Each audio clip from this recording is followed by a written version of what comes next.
Hello दोस्तों, स्वागत है एक बार फिर आप सभी का आपके अपने YouTube चैनल PS क्लासेस पर।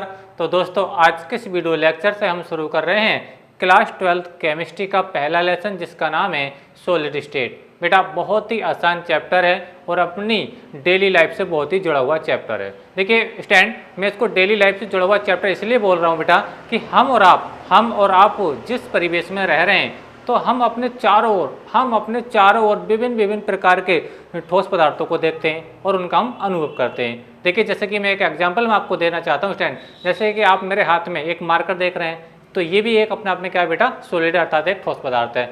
अब इस मार्कर का यूज बेटा मैं जिस बोर्ड पर लिखने के लिए करता हूँ, यानी जिस बोर्ड पर लिखता हूँ, जैसे कि आप इस देख रहे हैं सामने से, ठीक है। तो ये भी जो बोर्ड है बेटा, ये बोर्ड भी क्या है, एक ठोस पदार्थ है, यानी ये भी एक सॉलिड है।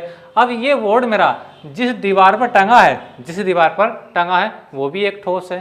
बात समझ में आ रही है? यानी जिस मार्कर को मैं लिखने के लिए यूज करता हूँ अपने बोर्ड पर, तो ये मार्कर भी सॉलिड है, ठीक है। जिस बोर्ड पर लिख रहा हूँ तो वो बोर्ड भी क्या है बेटा, सॉलिड है। और ये बोर्ड जिस दीवार पर टंगा है ये भी एक सॉलिड है। या अगर मैं इससे अलग हटकर बात करता हूँ बेटा, जैसे कि आप देखें, आपको दिखाना चाह रहा हूँ, ये जैसे कि डस्टर है, ये भी एक सॉलिड है। आप इससे अलग हट के बात करें तो किसी भी प्रकार का फर्नीचर आपके घरों में, आपके काफ़ी डिफरेंट टाइप का फर्नीचर आपके घरों में भी होगा स्टैंड, ठीक है। तो सब क्या, वो भी सॉलिड है। ये आपका घर है, ठीक है, वो भी एक सॉलिड से बना हुआ होता है, चाहे वो पत्थर हो, ईंट हो। उम्मीद करता हूँ मेरी आपको समझ में आ रही होगी। यानी हम चारों ओर से हम ठोस पदार्थों से घिरे हुए हैं स्टैंड, ठीक है।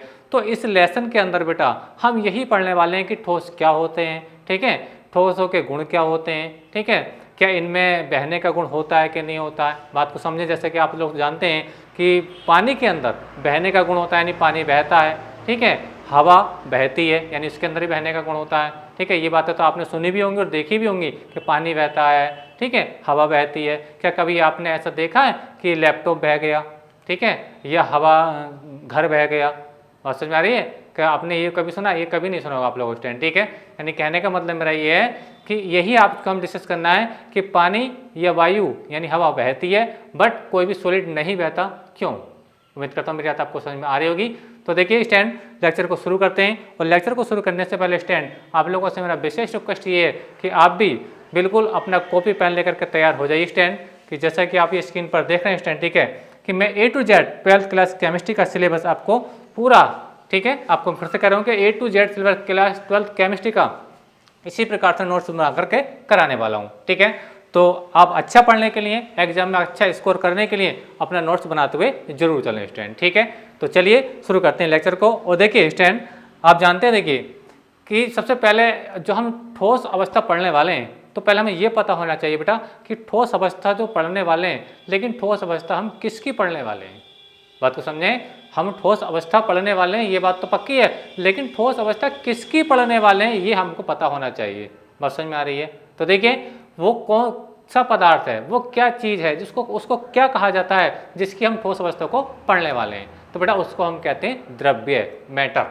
क्या कहते हैं? द्रव्य या मैटर स्टैंड, ठीक है। मैटर इंग्लिश में बोलते हैं, द्रव्य हिंदी का शब्द स्टैंड, ठीक है। अब आप सोच रहे होंगे कि द्रव्य क्या होता है, द्रव्य क्या होता है। यानी हमें जो सॉलिड स्टेट पढ़नी है, ठोस अवस्था पढ़नी है, वो द्रव्य की पढ़नी है, मैटर्स की पढ़नी है स्टूडेंट, ठीक है। तो आपके दिमाग में सवाल होगा कि द्रव्य क्या होता है, ठीक है। तो देखिए मैं आपको डिफाइन कर रहा हूँ, यानी आपको परिभाषा बता रहा हूँ स्टूडेंट, ठीक है, द्रव्य की। देखिए, प्रत्येक वह पदार्थ जिसके अंदर द्रव्यमान होता है और स्थान गिरता है, क्या कहलाता है बेटा? द्रव्य कहलाता है, ठीक है। एक बार फिर से रिपीट कर रहा हूँ, बात को समझें। प्रत्येक वह पदार्थ जिसके अंदर द्रव्यमान होता है और वो स्थान गिरता है, क्या कहलाता है? द्रव्य कहलाता है, ठीक है। एग्जाम्पल में देखिए, लाखों करोड़ मिलियंस आप इसके एग्जाम्पल दे सकते हैं स्टूडेंट। जैसे कि मैंने तो ज़्यादातर केवल 3 ही एग्जाम्पल लिखे हैं स्टूडेंट, ठीक है। लोहा, ठीक है, पानी और ये वायु। तो वैसे तो एग्जाम्पल देने के लिए मेरा तो मार्कर है, ठीक है, ये अभी आपको मैं टेस्टर दिखाया, बुक्स दिखाई, बस में सारा क्या है? द्रव्य है। ये सब क्या है? द्रव्य है, ठीक है। बात करते हैं तो कि जल भी एक द्रव्य है, ठीक है। जल के अंदर क्या होता है बेटा? द्रव्यमान भी होता है और वो स्थान भी गिरता है। बात समझ में आ रही है? कहने का मतलब मेरा ये है कि जल के अंदर वजन का मतलब, ठीक है, आप उसको तोल के देखेंगे तो उसके अंदर कोई ना कोई क्वांटिटी जरूर आएगी। बात समझ में आ रही है? स्थान घेरने का मतलब अगर आप इसको गिलास के अंदर भरेंगे तो गिलास के वॉल्यूम को ऑक्यूपाई कर लेगा, उसको घेर लेगा। तो यानी कहने का मतलब जल के अंदर क्या होता है? द्रव्यमान भी होता है और वो स्थान भी करता है, तो वो भी द्रव्य है। बात करते हैं, देखिए मैंने लिखा वायु। वायु, वायु भी बेटा एक द्रव्य है, वायु भी क्या है बेटा, द्रव्य है। देखिए अगर आप किसी बैलून के अंदर, गुब्बारे के अंदर वायु को भरिए, ठीक है, तो उसका जो साइज होता है फूल के मोटा हो जाता है, बस में यानी उसने उसके वॉल्यूम को घेरा, ठीक है। और उसको एक बार कंडीशन जो उसको तोल करके देखोगे गुब्बारे को, तो खाली गुब्बारे को तोलो एक बार और फिर वायु भर के यानी हवा भर के उसको तोलो, तो जब हवा भर के आप तोलेंगे बेटा तो उसका वेट ज़्यादा आ जाएगा। यानी कहने का मतलब है हवा के अंदर वजन भी होता है, द्रव्यमान भी होता है, ठीक है, और वो स्थान भी गिरती है। तो कहने का मतलब है जल है आपका, वायु है, या फिर जो मैंने ये एग्जांपल दिखाया लोहा, ठीक है, लकड़ी, दीवार, पत्थर, ठीक है, ये सब क्या बेटा, सब द्रव्य है। बात समझ आ रही है? क्योंकि डेफिनेशन कहती क्या हमसे, डेफिनेशन कहती है प्रत्येक वह पदार्थ, प्रत्येक वह पदार्थ, ठीक है, जिसमें भार, भार की जगह आप द्रव्यमान भी लिख सकते हैं इस टाइम, ठीक है, द्रव्यमान होता है तथा स्थान गिरता है, ठीक है, क्या कहलाता है, द्रव्य कहलाता है। जैसे लोहा, पानी, वायु, आगे इनफाइनाइट इसका एग्जाम्पल है, देना चाहता आप दे सकते हैं स्टूडेंट, ठीक है, जैसे कि आपको बता रहा था मेज है, कुर्सी है, दीवार है ना, कुछ भी लिख सकते हैं स्टूडेंट, ठीक है। तो उम्मीद करता हूँ यहाँ तक मेरी बात आपको समझ में आई होगी, ठीक है। प्रत्येक वह पदार्थ जिसके अंदर द्रव्यमान होता है और स्थान घेरता है, क्या कहलाता है, द्रव्य कहलाता है, ठीक है। अब बेटा ये जो आप तीन जो एग्जाम्पल मैंने दी हैं, स्पेशली लोहा, पानी, वायु, क्या अब इन द्रव्य में इनके जो बनाने वाले कण होंगे, इनके जो अवयवी कण होंगे, ठीक है, यानी ये जो पदार्थ हैं जैसे जल है, वायु है, ठीक है, और ये आपका लोहा है, तो इनको बनाने वाले जो पार्टिकल्स होंगे यानी इनके जो अवयवी कण होंगे, उनका अरेंजमेंट क्या सबका एक जैसा होगा, क्या डिफरेंट टाइप्स का होगा स्टूडेंट, ठीक है। उसी के आधार पर द्रव्य को तीन भागों में बांटा जाता है, यानी द्रव्य की तीन अवस्थाएं होती हैं। कितनी अवस्थाएं होती हैं बेटा, तीन अवस्थाएं होती हैं। ये किस बेस पर कहा जाता है, द्रव्य की जो तीन अवस्थाएं बेटा, इनको बनाने वाले इनके जो कंस्टिट्यूशन पार्टिकल यानी अवयवी कण हैं, उनकी व्यवस्था के आधार पर, उनके अरेंजमेंट के आधार पर द्रव्य की तीन स्टेट होती हैं, अर्थात तीन अवस्थाएं होती हैं, ठीक है। तो देखिए मैंने लिखा किसी पदार्थ के अवयवी कणों की व्यवस्था के आधार पर, ठीक है, किसी पदार्थ के अवयवी कणों की व्यवस्था के आधार पर, ठीक है, द्रव्य की तीन अवस्थाएं होती हैं। नंबर एक ठोस अवस्था, जैसे कि आप स्क्रीन पर देख रहे हैं, इसी के बारे में आज इस हमको हम डिस्कस करने वाले हैं। नंबर दो आपकी द्रव अवस्था, नंबर तीन आपकी गैस अवस्था, ठीक है स्टूडेंट। उम्मीद करता हूँ मेरी बात आपको समझ में आई होगी। अब देखिए एक बार मैं आपको बताता चलूँ बेटा कि ये जो आपका द्रव अवस्था और ये गैस अवस्था है, ठीक है, इसको हम 11th क्लास में स्टडी कर चुके हैं, इसको हम 11th क्लास में स्टडी कर चुके हैं। और जो आपकी सॉलिड स्टेट है, अर्थात आपकी जो ठोस अवस्था है, यानी जो आपका लेसन का नाम है, इसी को हम ज़्यादातर इसमें डिटेल से पढ़ेंगे इस लेसन के अंदर, ठीक है। तो थोड़ी थोड़ी इसकी जानकारी होंगी, वो अभी मैं इसके साथ में देता चलूँगा स्टैंड, ठीक है। तो देखिए स्टैंड बात करते हैं बेटा कि सॉलिड अवस्था क्या होती है, यानी ठोस अवस्था को किस प्रकार से हम डिफाइन करेंगे।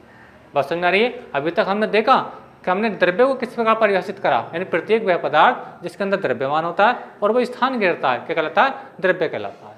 बात समझ में आ रही है? और मैंने एग्जाम्पल ही बहुत सारे इनगिनत इसके एग्जाम्पल लाइफ में आप लोग यूज कर सकते हैं और इसको बता सकते हैं स्टूडेंट, ठीक है। अब बात करते हैं कि ठोस अवस्था क्या होती है। द्रव्य की ठोस द्रव्य की तीन अवस्थाएं हैं, कौन कौन सी, ठोस, द्रव एंड गैस, ठीक है। तो हम डिफाइन करेंगे कि ठोस अवस्था क्या होती है। बात समझ में आ रही है? तो स्टूडेंट देखिए मैं आपको बताता चलूँ ठोस अवस्था की डेफिनेशन क्या है स्टूडेंट, ठीक है। यानी देखिए मैं डेफिनेशन बता रहा हूँ, ध्यान से सुने ठोस अवस्था, क्योंकि जिसके बारे में पढ़ने जा रहे हैं उसको अगर अच्छे से परिभाषित है, उसको अगर हमने कर दिया बेटा तो समझ लिया कि अपना कल्याण हो गया, कहीं लेसन में आपको कोई प्रॉब्लम नहीं आएगी, मेरा आपसे वादा है। लेकिन ध्यान से समझें सॉलिड अवस्था क्या होती है, ठोस अवस्था क्या होती है। देखिए द्रव्य की वह अवस्था, द्रव्य की या पदार्थ की, कुछ भी बोल सकते हैं फ्रेंड, वह अवस्था जिसमें उसके अवयवी कण,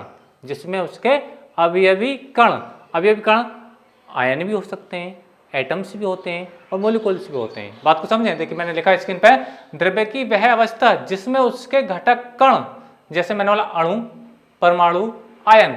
अब अधिकांश बच्चों की बात समझ में नहीं आई होगी कि अणु क्या होता है, परमाणु क्या होता है और आपका आयन क्या होता है। स्टैंड देखिए एग्जाम्पल में दे रहा हूँ, अणु, देखिए जल की अगर बात करते हैं, जल का एक अणु, ठीक है, जल का एक अणु का सूत्र क्या होता है, जल का अणु का सूत्र क्या होता है, जल का सूत्र है H2O, क्या बेटा, H2O। तो वो क्या हो गया, जल हो गया। अगर मैं बर्फ की बात करता हूँ, बर्फ को अगर हम जमाएं यानी सॉलिड फॉर्म में लेकर के आएँ, तो जल के जो मोलिकुल्स होते हैं, जो अणु होते हैं, जिसको हम H2O के नाम से जानते हैं, तो मिलियंस यानी इसके करोड़ों से भी करोड़ यानी मिलियंस जल के मोलिकुल मिल करके क्या बनाते हैं, वो बर्फ का निर्माण करते हैं स्टूडेंट, ठीक है। अच्छा अगर बात करते हैं कि परमाणु क्या होते हैं, मान लीजिए आप अपने हाथ की अंगूठी में स्टूडेंट, ठीक है, आप चांदी की या सोने की कोई रिंग पहने हैं, बात समझ में आ रही है। या फिर गले में आप सोने की चेन पहने हैं तो उसके अंदर क्या होगा, उसके अंदर मॉलिक्यूल नहीं होगा, उसके अंदर अणु नहीं होगा, उसके अंदर कौन होगा बेटा, परमाणु होगा। यदि आप अपने गले में, ठीक है, अगर आप लोहे की, सॉरी माफ कीजिएगा, आप सोने की चेन पहन रहे हैं स्टैंड, ठीक है, तो उसके अंदर क्या होंगे, सब गोल्ड के एटम होंगे, Au के एटम होंगे स्टैंड, ठीक है। यानी जो मैं आपको बता रहा हूँ ये अंतर आपको समझ में आ रहा होगा। एक बार फिर से रिपीट कर रहा हूँ कि जब भी मैंने एग्जांपल दिया है आपको बर्फ वाला, ठीक है, जब बर्फ बनता है तो बेटा जल के मॉलिक्यूल, जल के अणु आपस में क्या करते हैं, जुड़ते हैं स्टैंड, ठीक है। बात समझ में आ रही है। जुड़ने के बाद वो बर्फ का रूप लेते हैं और वह क्या कहलाता है, एक सॉलिड कहलाता है, जो ठोस पदार्थ का रूप ले लेता है। लेकिन मैं अभी बात कर रहा हूँ अगर यदि आप अपने गले में सोने की चैन पहने बेटा, ठीक है, तो उसके अंदर अणु नहीं होंगे, उसके अंदर सोने के एटम्स होंगे बेटा। क्या होंगे बेटा, मिलियंस एटम्स का मिलाने से आपका गोल्ड बना होगा, अर्थात वो सोने की आपकी चैन बनी होगी। क्योंकि बेटा एटम्स यानी परमाणु इतने सूक्ष्म होते हैं, इतने सूक्ष्म होते हैं बेटा कि वो आपको आंखों से दिखाई नहीं देते हैं और आप सोने की चैन को देख पा रहे हैं। तो इसका मतलब क्या है, इसके अंदर मिलियंस एटम्स Au के यानी गोल्ड के उसको बनाने में लगे हुए हैं स्टूडेंट, ठीक है। बात समझ मेरी आई। अच्छा बात करते हैं आयन क्या होते हैं। आयन होते हैं बेटा, देखिए सबसे जो साधारण एग्जाम्पल इसका है NaCl। क्या है बेटा, NaCl।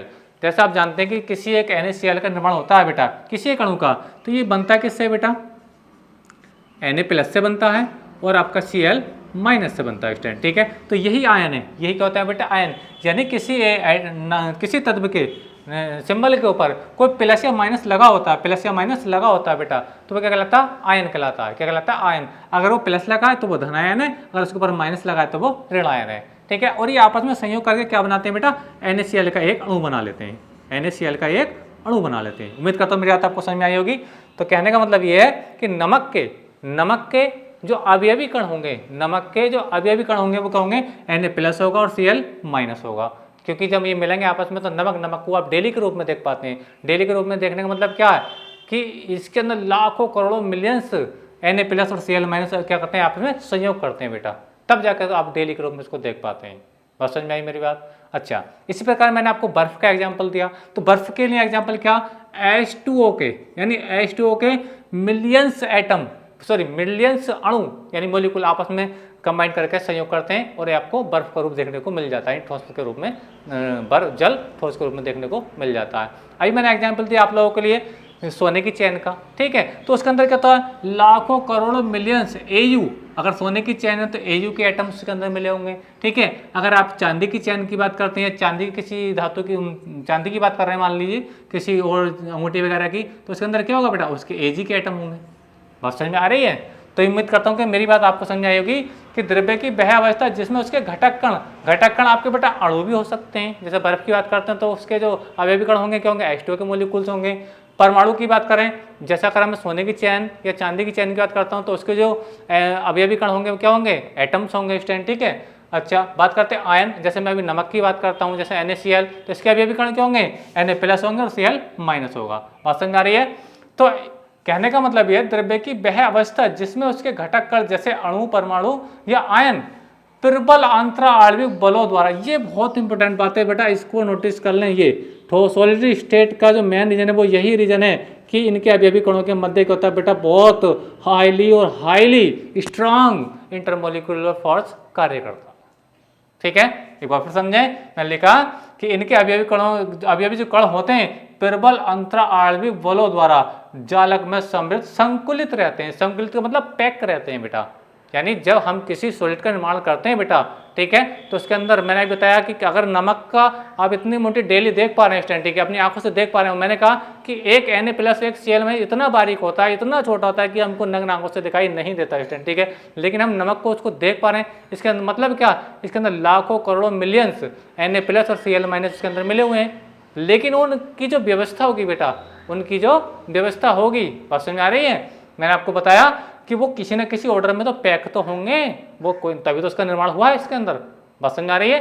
तो संकुलित का मतलब होता है बेटा पैक होना, अवयवी कणों का पैक होना सॉलिड के अंदर। तो जब बहुत सारे मिलियंस एटम या अणु या मॉलिक्यूल जब पैक होते हैं तब एक मोटा आकार बनता है। तो हम जिसको दिखाई देखने में, जैसे कि आप देख रहे हैं प्लास्टिक का, जैसे मार्कर देख रहे हैं तो इसके अंदर प्लास्टिक के एटम। बात समझ में आ रही है। तो कहने का मतलब ये है कि प्रबल अंतरा आणविक बलों द्वारा जालक में समृद्ध संकुलित रहते हैं, संकुलित मतलब पैक रहते हैं स्टैंड, ठीक है, तथा गति करने में क्या होते हैं बेटा, असमर्थ होते हैं। गति करने में क्या होते हैं बेटा, असमर्थ। अब गति करने में असमर्थ क्यों होते हैं बेटा, इसको मैं आपको समझाऊंगा स्टूडेंट, ठीक है। देखिए मान लीजिए, देखिए मैंने एग्जांपल दिया, ये सॉलिड का, ये आपका लिक्विड का, और ये आपका गैस का। ये जो आप सर्कल टाइप से देख रहे हो स्टूडेंट, ठीक है, ये आपके क्या है, कंस्टिट्यूशन पार्टिकल है, अर्थात ये अवयवी कण है। ये क्या है बेटा, अवयवी कण है। तो बेटा देखो ठोसों में ये जो अवयवी कण होते हैं बेटा, ठोसों में जो अवयवी कण होते हैं बेटा, एक दूसरे के बहुत पास पास होते हैं। जैसा कि आप स्क्रीन पर देख रहे हैं कि एक पार्टिकल दूसरे पार्टिकल से क्या है बेटा, अटैच है। बात समझ में आ रही है। और इनके बीच में जो कार्य कर रहा है, बहुत ही प्रबल अंतरा आणविक बल कार्य कर रहा है स्टूडेंट, ठीक है। यानी कहने का मतलब है अंतरा आणविक बल में आपके वंडर बॉल्स बल भी हो सकते हैं, ठीक है, कोवैलेंट बॉन्ड भी हो सकते हैं, आपके आयनिक बॉन्ड भी हो सकते हैं स्टूडेंट, ठीक है। तो ये हम आगे डिस्कस करेंगे। जो मैं आपको बोल रहा हूँ कोवैलेंट बॉन्ड क्या होते हैं, जब हम हीरे और ग्रेफाइट की बात करेंगे। आयनिक बॉन्ड की बात करेंगे जब ये जैसे NaCl वाला स्ट्रक्चर आपने देखा, मैंने अभी हाइड्रोजन बॉन्डिंग बताई आपको, ठीक है, जो जल का निर्माण होता है। जल जब बर्फ बनता है तो हाइड्रोजन बंध कैसे बनते हैं, सब कुछ पढ़ेंगे इस चैप्टर में स्टूडेंट, ठीक है। अच्छा, तो मैं बता रहा था कि जब किसी सॉलिड का निर्माण होता है बेटा, तो उसके अवयवी कण जो होते हैं बेटा, ठीक है, एक दूसरे के बहुत ही करीब होते हैं। यानी उनके बीच में जो डिस्टेंस होती है बिल्कुल ना के बराबर होती है स्टूडेंट, ठीक है। ये मानो बिल्कुल होती ही नहीं है, लेकिन रियल में वैज्ञानिक बात तो ये कि इनके अंदर डिस्टेंस होती है, लेकिन बहुत सूक्ष्म होती है स्टूडेंट, ठीक है। और ये जो कण है एक दूसरे को अपनी ओर बहुत ताकत से खींच कर रखते हैं, बहुत ताकत से खींच कर रखते हैं। बात समझ में आ रही है। तो मैंने ये कहा था कि किसी सॉलिड की अगर मैं बात करूँ स्टूडेंट, तो उसके अंदर जो अवयवी कण होते हैं बेटा, बहुत ही क्लोजली पैक होते हैं, बहुत ही क्लोजली पैक होते हैं। और उनके अणुओं के मध्य बेटा क्या लगता है, बहुत ही हाई क्या लगता है, इंटरमोलिकुलर फोर्स कार्य करता है स्टूडेंट, ठीक है। लेकिन अगर मैं बात करता हूँ किसी द्रव पदार्थ की, किसी द्रव की बात करता हूँ जैसे जल, ठीक है, तो इनके अवयवी कण जो होते हैं बेटा, इनकी अपेक्षा आप स्क्रीन पर देख रहे होंगे ये कुछ दूर है। देखिए ये बिल्कुल क्लोजली पैक है, बहुत क्लोज पैक है। इसको ध्यान से पढ़ना, हमें तो पढ़ाना तो इसी को है ना ज़्यादातर, क्योंकि अपने चैप्टर का नाम ही सॉलिड स्टेट है। लेकिन मैंने बताया कि मैं साथ साथ इनको बताता चलूंगा, थोड़ी थोड़ी जानकारी इनकी भी दूंगा। तो सॉलिड में क्या होता है बेटा, इनके अवयवी जो कण होते हैं बेटा, बहुत ही क्लोजली पैक होते हैं बेटा, और इनके बीच में बहुत हाई इंटरमोलिकुलर फोर्स कार्य करता है, ठीक है। लेकिन बात करते हैं बेटा लिक्विड की, यानी जो इसकी दूसरी अवस्था है द्रव्य की, इसके जो अवयवी कण है बेटा, इनकी अपेक्षा कुछ दूरी पर होते हैं। जैसा कि यहाँ बीच बीच में सब में स्पेस देख रहे होंगे इस टाइम, ठीक है। बात समझ आ रही है। यानी इनके बीच जो अंतराणविक बल कार्य करने वाला है वो इनकी अपेक्षा बहुत कम होता है, इनकी अपेक्षा बहुत कम होता है। यानी यहाँ पे अणुओं के बीच में, एटम्स के बीच में या आयन के बीच में बहुत हाई अंतराणविक बल कार्य करते हैं। बट लेकिन जो आपके लिक्विड्स होते हैं, जो द्रव होते हैं, उनके बीच में अंतराणविक बल कार्य तो करते हैं, लेकिन इसकी अपेक्षा बहुत कम कार्य करते हैं। उम्मीद करता हूँ मेरी बात आपको समझ में आई होगी। बात करते हैं द्रव्य की तीसरी अवस्था की, जिसका नाम है गैस अवस्था। तो गैस अवस्था में क्या होता है बेटा, गैस अवस्था में जो उसके अवयवी कण होते हैं, उनके बीच में जो लगने वाला अंतराणविक बल है या तो बहुत कम होता है या बिल्कुल भी नहीं होता है, बिल्कुल भी नहीं होता है बेटा। बात समझ आ रही है। तो ये इसीलिए कहा जाता है कि जो ठोस होते हैं बेटा बहुत कठोर होते हैं, क्या होते हैं, बहुत हार्ड होते हैं। उम्मीद कर रहा हूँ मेरी बात आपको समझ में आ रही होगी। और जो लिक्विड है बेटा ये कठोर नहीं होते हैं, पानी कठोर नहीं होता है। पानी में हाथ आराम से फेर सकते हैं, लेकिन क्या मैं दीवार पर हाथ फेर सकता हूँ इस टाइप से? नहीं, मुझे दर्द हो जाएगा, चोट लग जाएगी। उम्मीद कर रहे हो मेरी बात आपको समझ में आ रही। पानी पर तेजी से हाथ मार सकते हैं, लेकिन इस पर हाथ मारोगे तो आपको हानि हो जाएगी, कोई फायदा नहीं होगा। बात समझ में आ रही है, ठीक है। इसी प्रकार अब ये गैस की बात करते हैं, जहाँ हम अपनी लाइफ जी रहे हैं, यहाँ पे तो ऑक्सीजन है ना, सब में हाथ घूम रहा है, एटम्स को कोई टच हो रहा, मिलियंस एटम हमारे हाथों से टच हो रहे हैं, लेकिन हमें आभास ही नहीं हो रहा। बात समझ में आ रही है। यानी कहने का मतलब ये है कि इसके जो पार्टिकल्स होते हैं बेटा बहुत दूर दूर होते हैं, गैस के जो पार्टिकल्स होते हैं बहुत दूर दूर होते हैं, और इनके बीच जो कार्य करने वाला अंतराणविक बल है वो बहुत ही कम होता है, ये बिल्कुल नहीं होता है। बात समझ में आई मेरी, ठीक है। तो सबसे ज्यादा जो अंतराणविक बल कार्य करता है वो सॉलिड्स के अंदर करता है, उससे कम किसके अंदर करता है, द्रव के अंदर करता है, और सबसे कम ये नहीं करता है वो कौन है, आपका गैस अवस्था होती है। उम्मीद करता हूँ मेरी बात आपको समझ में आई होगी। तो मैं आपको डेफिनेशन समझा रहा था कि द्रव्य की वह अवस्था जिसमें उसके घटक कण जैसे अणु, परमाणु, आयन प्रबल अंतराणविक बलों द्वारा जालक में समृद्ध संकुलित रहते हैं तथा गति करने में असमर्थ रहते हैं। बात को समझे, गति नहीं करेंगे ये करेंगे, गति नहीं, क्यों गति नहीं करेंगे, बात समझे मेरी बात, कि इनके बीच में स्पेस ही नहीं है। अगर आप इसी पार्टिकल पर गौर कर लीजिए, इसी पार्टिकल पर गौर करिए स्टूडेंट, ठीक है। अब देखिए ये तो चारों ओर से सराउंडेड है, इधर से भी टच है, इधर से भी टच है, इधर से भी टच है, इधर से भी टच है, यानी इधर को इसको चलने के लिए स्पेस ही नहीं है।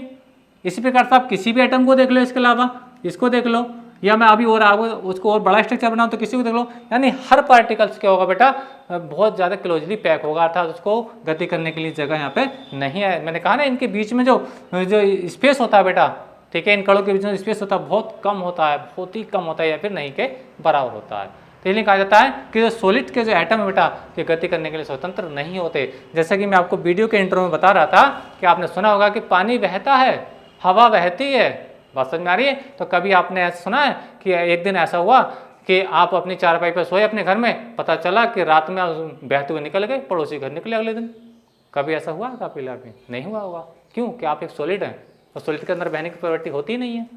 बात समझ में आ रही है? कभी ऐसा हुआ कि आपने रात को घर में सोए, अपने टेबल पे आपने फ़ोन रख दिया, पता चला कि पड़ोसी के घर निकला जा करके रात में अगले दिन, तो वो तो बह करके नहीं गया? ऐसा कभी नहीं होता। क्यों नहीं होता? इसीलिए नहीं होता क्योंकि उसके पार्टिकल्स के बीच में क्या लगता है, बहुत हाईली क्या लगता है, इंटरमोलिकुलर फोर्स कार्य करता है। जबकि इनके अंदर ऐसा नहीं होता। इनके जो अवयवी कण है बेटा, कंस्टिट्यूएंट पार्टिकल्स है, ठीक है, इनके बीच में जो कार्य करने वाला अंतरालिक बल है वो बहुत सूक्ष्म होता है, बहुत कम होता है। इसलिए क्या होते हैं, ये बह जाते हैं। कोई एक दूसरे कण उसको रोकने प्रयास ज़्यादा नहीं करता, जा रहा तो जा, बस समझ आ रही, मैं भी तेरे पीछे आ रहा हूँ, यानी ऐसे ऐसे करके पार्टिकल बह जाते हैं एक दूसरे के पीछे, यानी इसलिए पानी बहता है। ठीक इसी प्रकार से आपने देखा गैस, आपने जब परफ्यूम लगाते हो, परफ्यूम लगाते हैं तो लगाएंगे अपनी साइड पर, या है ना, पूरे कमरे में हो जाता है, यानी इसके अंदर पार्टिकल्स के अंदर बिल्कुल अंतरालिक बल होते ही नहीं है, थोड़ा सा स्पेस मिलेगा और पूरे घर में फैल जाएगा। मान लीजिए आपके घर में खाना बन रहा है, आपका सिलेंडर लीक कर रहा है, सिलेंडर जब लीक कर रहा है तो बहुत दूर से स्मेल आ जाती है, भाई सिलेंडर लीक कर रहा है, चेक करो। मतलब क्या हुआ कि कहने का मतलब कि गैस के जो पार्टिकल्स है बेटा, उनके बीच में अंतरालिक बल बहुत कम है, वो एकदम तेजी से फैल जाते हैं। उम्मीद करता हूँ मेरी बात आपको समझ में आई होगी। तो कहने का मतलब ये है कि ठोसों के अंदर जो कार्य करने वाला अंतरालिक बल है बहुत हाई होता है, और जबकि लिक्विड्स के अंदर वो अंतरालिक बल थोड़ा नहीं बहुत ज़्यादा लो होता है। इनके बीच में ये मानो कि अंतरालिक बल होता ही नहीं है। ठीक है, चलिए अब बात करते हैं बेटा कि हम कुछ एग्जाम्पल इसके उदाहरण देते हैं कि ठोस अवस्था के ठोसों के क्या उदाहरण होते हैं, क्या एग्जाम्पल, क्या लक्षण होते हैं, क्या प्रॉपर्टीज होती हैं। बिल्कुल एक बार बेटा आपको बता चलूँ, अगर वीडियो आपको रियल में अच्छा लग रहा है स्टूडेंट, ठीक है, तो आप लोगों से मेरा विशेष रिक्वेस्ट है कि प्लीज़ वीडियो को लाइक और शेयर जरूर कर दें स्टूडेंट। बस आप लोगों से मेरा इतना सा कहना अपनी मेहनत के लिए कि वीडियो को लाइक और शेयर जरूर करें बच्चों। ठीक है, तो देखिए ठोस के लक्षण, ठोसों के लक्षण क्या होते हैं बेटा। ठोस का पहला लक्षण बेटा ये है कि इनका आयतन और आकार निश्चित होता है। सॉलिड्स का जो वॉल्यूम है, ठीक है, और जो साइज है बेटा वो क्या होता है, निश्चित है। जैसा कि स्क्रीन पर आप देख रहे हो, स्टैंड देखिए, मेरे हाथ में मार्कर है, ठीक है, ये क्या है बेटा, इसको देखिए, वॉल्यूम होता क्या है। अधिकांश बच्चों को आयतन का तो पता नहीं होगा, निश्चित हो गया, क्या पढ़ लिया भाई। रियल में आयतन होता है क्या, वो तो पता होना चाहिए। देखिए आयतन होता है बेटा किसी भी वस्तु द्वारा घेरा गया स्थान, किसी भी वस्तु द्वारा घेरा गया स्थान वह उस वस्तु का कहलाता है, आयतन कहलाता है। देखिए स्टैंड, जैसे कि ये मार्कर आप देख रहे हैं मेरे हाथ पर रखा है, कोई ना कोई जगह घेर रहा है, बात समझ में आ रही है। तो इसका क्या है, एक कोई ना कोई आयतन है, इसको उठाकर अगर मैं मेज पर रखता हूँ तो वहाँ पे भी इतनी जगह घेरेगा, या मैं किसी दूसरी जगह रखता हूँ, पृथ्वी पर रखता हूँ तो वहाँ पे भी इतनी जगह घेरेगा। यानी इसका जो वॉल्यूम है यानी आयतन है वो क्या बेटा फिक्स है। आयतन होता है क्या है कि अगर मैं इसके आयतन की बात करूँ तो ये जो मार्कर है ये जितना जगह घेर रहा है पृथ्वी पर या मेज पर, तो वही जगह क्या है, इसका आयतन है। तो इसको तो कहीं भी रखो उतनी जगह घेरनी इसको। तो बात समझ में आ रही है, बात समझ में आ रही है कि नहीं आ रही है। तो कहने का मतलब है कि जो सॉलिड होते हैं अर्थात ठोस होते हैं उनका आयतन निश्चित होता है, उनका आकार भी निश्चित होता है। बात समझ में आई होगी, उम्मीद करता हूँ मेरी बात अच्छे समझ में आ रही है स्टूडेंट। ठीक है, अच्छा अब देखिए बात करते हैं दूसरा गुण क्या, अंतराणविक बल बहुत प्रबल होता है। ये मैं आपको पहले से ही बताता चला रहा हूँ कि इनका जो अंतराणविक बल होता है यानी ठोस पदार्थों के जो अवयवी कण होते हैं बेटा उनके बीच जो कार्य करने वाला फोर्स होता है, यानी अंतराणविक जो बल होते हैं बेटा बहुत ही हाई होते हैं, बहुत ही हाई होते हैं, यानी एक दूसरे को अपने को खींच कर रखते हैं, कहीं को जाने नहीं देते। और यही कारण है कि ठोसों में बहने का गुण नहीं होता है स्टूडेंट। ठीक है, बात समझ में आ रही है। तो अच्छा आगे चलते हैं। अब देखिए क्या अगला गुण, इनमें बहने का गुण नहीं होता, इनमें बहने का गुण नहीं होता। बहुत देर से मैं समझा रहा हूँ, बहुत देर से कह रहा हूँ कि ठोस पदार्थों में बहने का गुण नहीं होता। बहने का गुण नहीं होने का कारण सिर्फ साफ तो यही है कि इनके बीच में जो कार्य करने वाला जो इंटरमोलिकुलर फोर्स बेटा वो बहुत हाई है, यानी एक कण दूसरे कण को छोड़ने को राजी नहीं है। जबकि इनमें ऐसा नहीं होता, ये छोड़ देते हैं, जा बह जा कोई बात नहीं, एक जाएगा दूसरा कण उधर चला जाएगा। पानी का एक मोलिकुल जा रहा दूसरा मोलिकुल उसी के पीछे जा रहा, तो ठोसों में बहने गुण होता है। ठीक है, और इनमें गैसेस में तो और भी ज़्यादा होता है। नहीं समझे मेरी बात अभी। तो यही मैं कह रहा था कि इनमें बहने का गुण नहीं होता, किसमें? सॉलिड के अंदर। याद रखना, बहुत इंपॉर्टेंट बात है बेटा, ये आगे जैसे लेसन चलेगा आपको बड़ा इंटरेस्टिंग आएगा अगर ये बातें सब बातें आपको याद रहेंगी तो। ठीक है, अच्छा बात करते हैं आगे। ये संपीड़े तथा कठोर होते हैं। संपीड़े का असंपीड़े, नॉन कंप्रेसिबल। कंप्रेसिबल का मीनिंग क्या होता है बेटा? जैसे कि आप ये मेरे हाथ में मार कर देख रहे हैं, सीधा सच्चा उदाहरण यही आपको समझ में आएगा। ठीक है, ये मार कर देख रहे हैं, अगर मैं इसको दबाने का प्रयास करता हूँ, नहीं, कुछ कोई इफेक्ट नहीं है, यानी ये दब ही नहीं रहा, कंप्रेस हो ही नहीं रहा। बात समझ आ रही है? इसी अगर मैं किसी बैलून को ले लेता, गुब्बारे को लेता, दब जाएगा। बात समझ में आ रही है? क्योंकि वो सॉलिड नहीं है। बात समझ में आ रही है? ये सॉलिड है तो इसको दबाया नहीं जा सकता। बात समझ में आ रही है? ये कंप्रेस नहीं हो रहा, इसी को बोलते हैं बेटा हम असंपीड है। तो ठोस क्या होते हैं बेटा? वो असंपीड। असंपीड होने का मतलब यहाँ पे भी देख सकते हैं। देखिए मान लीजिए ये कोई सॉलिड है, ठीक है, अभी आप इधर से दबाने का प्रयास करो, ऐसे करके दबाओ, दबेगा कैसे भाई? देखिए पार्टिकल से पार्टिकल टच है, कहीं जगह ही नहीं है, कहीं जगह ही नहीं है, तो कौन पार्टिकल आएगा? पार्टिकल इतना हार्ड है कि वो पिचकेगा नहीं। अंटे खेले कंचे जब इस टाइप से रखें और उनको दबाने का प्रयास करो, क्या दब जाएंगे? बिल्कुल नहीं दबेंगे। अरे वो तो खुद इतने हार्ड है। तो यही तो, इसलिए तो कहा जाता है कि ठोस कठोर होते हैं। क्या होते हैं बेटा? ठोस कठोर होते हैं। और क्या होते हैं? असंपीड होते हैं। इसको किधर से भी दबाने का प्रयास करो, अगर ये लोहे की सीट है तो इसको दबा रहे हो बेटा तो ये मुड़ जाएगी, लेकिन कभी भी आपसे दबाव नहीं खाएगी। बस समझ में आ रही है? ठीक है, तो अच्छा मैं ये कह रहा, जबकि हाँ इस बात को यहाँ पर समझाने का प्रयास करूँ तो इनको आप दबा सकते हो। जल को आप बाल्टी में आप जल भरिए और हाथ से दबाओगे तो साइडों से जल ऊपर उठ जाएगा, लेकिन हाथ के नीचे तो दब जाएगा। तो ऐसा इनके अंदर नहीं होता। अगर मैं बोर्ड को दबाने का प्रयास करूं तो ऐसा नहीं होगा। और समझ में आ रही है? मेरा बोर्ड नहीं दबेगा क्योंकि ये सॉलिड है। वो क्या था? लिक्विड था, बाल्टी वाला जल। ठीक है, और गैसेस का आराम से इसको कंप्रेस किया जा सकता, इसको तो आराम से दबाया जा सकता है गैसों को। तो उम्मीद समझ में आ रही हो आपको मेरी बात? तो स्टूडेंट आज का ये वीडियो लेक्चर था बेटा, तो उम्मीद करता हूँ कि आपको अच्छे समझ में आया होगा बेटा। यदि आपको वीडियो लेक्चर अच्छा लगा बेटा तो प्लीज़ मेरा आप लोगों से एक अपनी मेहनत का यही रिक्वेस्ट है कि फिर वीडियो को लाइक और शेयर जरूर करते जाएं स्टूडेंट। ठीक है, तो अगर आप भी 12th क्लास में हो बेटा और आप भी अपने एग्जाम में अच्छा मार्क्स करना चाहते हैं बेटा, अच्छी परसेंटेज लाना चाहते हैं, ठीक है, इसी प्रकार से A to Z टॉपिक को बेटा इतनी क्लैरिटी के साथ पढ़ाएंगे, कहीं कोई डाउट वाली बात नहीं छोड़ेंगे। ठीक है, ठीक है, तो ऐसा करने के लिए आप लोगों से विशेष रिक्वेस्ट है कि मेरे साथ अपना नोट्स बनाते हुए जरूर चलें। पूरा नोट्स बनवाऊंगा, A to Z नोट्स बनाऊंगा NCERT syllabus chemistry 12th class का। साथ ही साथ एक सूचना और आप लोगों के लिए कि मैं अपने इस चैनल पर मेरा जो फिजिक्स का बैच चल रहा है, फिजिक्स का बैच भी चल रहा है स्टूडेंट। ठीक है, तो जो लोग चाहें, उसमें फिजिक्स में भी पहले ही लेसन चल रहा है, फिजिक्स में भी पहले ही लेसन चल रहा है ना, वैद्युत आवेश तथा क्षेत्र स्टूडेंट। ठीक है, तो उसको भी आप देख सकते हैं इसके साथ साथ। ठीक है, तो उसमें भी मैं नोट्स बना करके पढ़ा रहा हूँ और केमिस्ट्री भी मैं आपको नोट्स बना करके पढ़ा रहा हूँ। तो फिजिक्स केमिस्ट्री दोनों पढ़िए, एंजॉय लीजिए। तो मिलेंगे अगली वीडियो में, तब तक के लिए धन्यवाद। वीडियो देखने के लिए आप लोग का बहुत बहुत धन्यवाद।